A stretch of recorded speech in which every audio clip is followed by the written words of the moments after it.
నమస్తే prime 3 news channel కి స్వాగతం. ప్రతి క్షణం ప్రజల కోసం మీ సమస్య పరిష్కారమే మా లక్ష్యం. మీ సమస్యలను 7382273833 వాట్సాప్ చేయండి చాలు. మా వార్తలు మీకు నచ్చినట్లయితే లైక్ చేయండి, షేర్ చేయండి, సబ్స్క్రైబ్ చేయడం మాత్రం మర్చిపోకండి. అల్లూరి సీతారామరాజు జిల్లా అరకులోయలో వెలిసిన శ్రీ శాంతమణి దేవి పండుగ వేడుకల్లో రాష్ట్ర శాసనసభ స్పీకర్ చింతకాయల అయ్యన్న పాత్రుడు పాల్గొన్నారు. సకుటుంబ సమేతంగా అమ్మవారిని దర్శించుకున్న ఆయన ఆలయంలో ప్రత్యేక పూజలు నిర్వహించారు. ఈ సందర్భంగా వైసీపీ నేతలు చేస్తున్న విమర్శలపై అయ్యన్న పాత్రుడు తనదైన శైలిలో స్పందించారు.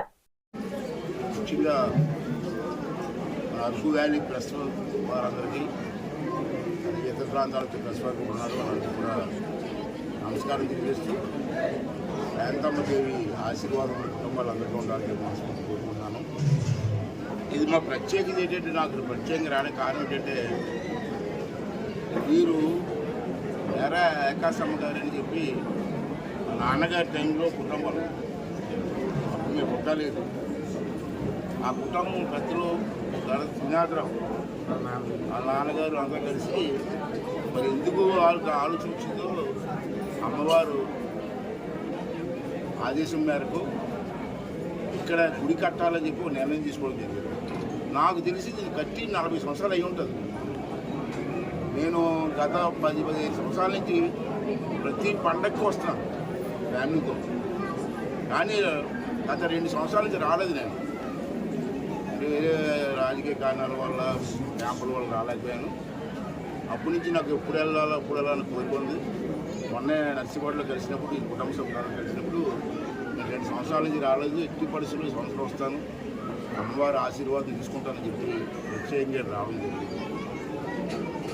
వీరే కాదు, ఈ కుటుంబ సభ్యులకి నర్సీపట్నంలో ఇద్దరు ఫ్రెండ్స్ ఉన్నారు, చాలామంది మంచి ఫ్రెండ్స్ ఉన్నారు. వాళ్ళు కూడా దీనికి అందరూ సహకరించి ప్రతి సంవత్సరం కూడా నిష్ఠతో, కుటుంబ సభ్యులందరూ నిష్ఠతో పూర్తిగా ఇన్వాల్వ్ అయ్యి ఈ కార్యక్రమం చేస్తుంటారు. ఆ కార్యక్రమానికి మేము కూడా రావడం అదృష్టంగా భావిస్తుంటాం.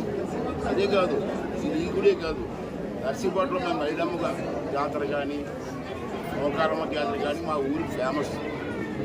ఆ జాతర మేమే చేస్తాం, మా కుటుంబ సభ్యులు చేస్తాం. దానికి కూడా వీళ్ళు పూర్తిగా ఇన్వాల్వ్ అయిపోయి ఆ 9 రోజులు కూడా మాతోటే ఉండి ఆ కార్యక్రమం చేస్తుంటారు. భక్తిభావంతో ఉన్న కార్యక్రమాలు చేసేటువంటి కుటుంబం. అందుకే నేను కూడా గత 2 సంవత్సరాల విషయాన్ని బాధతో మరి ఈ సంవత్సరం ఫ్యామిలీ మొత్తం వచ్చి అమ్మవారికి నమస్కారం పెట్టుకొని అమ్మవారి ఆశీస్సులు ఉండాలని కోరుకున్నాం. అమ్మవారి ఆశీస్సులు నాకే కాదు, ఈ రాష్ట్రానికి అందరికీ ఉండాలని కోరుకున్నాం. ఆ రాష్ట్రం గత 5 సంవత్సరాల్లో బాగా నష్టపోయింది. రాష్ట్రం అన్ని రంగాల్లో కూడా ఈ 2 సంవత్సరాలు ఇప్పుడిప్పుడే పునాదులు వేసుకుంటూ అన్నీ నిర్మాణం చేస్తున్నాం. ఎక్కడ ఆటంకం రాకుండా రాబోయే 3 సంవత్సరాలు కూడా ఎక్కడ ఆటంకం జరగకుండా చంద్రబాబు నాయుడు గారికి మంచి ఆరోగ్యాన్ని ఇచ్చి, కూటమి ప్రభుత్వానికి ఆశీర్వాదం ఇచ్చి రాబోయే 3 సంవత్సరాలు కూడా ఈ రాష్ట్రాన్ని నెంబర్ 1 రాష్ట్రంగా దేశంలో చేసే విధంగా అమ్మవారి తాలూకు ఆశీస్సులు ఉండాలని, అమ్మవారి తాలూకు సహకారం ఉండాలని మనస్ఫూర్తిగా కోరుకుంటూ, మరి అలాగే కూటమి ప్రభుత్వానికి పూర్తి సహకారం అందిస్తున్నటువంటి నరేంద్ర మోడీ గారిని కూడా ఆశీర్వదించుకొని కోరుకుంటూ, అతను 2 సంవత్సరాలు పెట్టి చూస్తున్నాను. దాంట్లో స్పీకర్గా అన్ని అప్లోడ్ చేస్తాను. మన రాష్ట్రానికి ఏం కావాలన్నా కాదనకుండా అన్ని వనరులు ఇస్తారు ప్రధానమంత్రి గారు. వారు కూడా ఆరోగ్యంగా ఉండి ఈ రాష్ట్ర అభివృద్ధిలో భాగస్వామ్యం ధన్యవాదాలు తెలుపుకుంటూ, ఇంకా ఈ రాష్ట్రాన్ని నెంబర్ 1గా తీసుకెళ్ళడం కోసం నరేంద్ర మోదీ గారు వాళ్ళ క్యాబినెట్ సహకారం ఇప్పుడు ఉండాలని చెప్పి కోరుకుంటూ, అలాగే ప్రజలు కూడా ఈ నష్టపోయిన రాష్ట్రాన్ని ముందుకు తీసుకెళ్ళడం కోసం మీ సహకారం కూడా కావాలా, ప్రజల సహకారం కూడా కావాలా.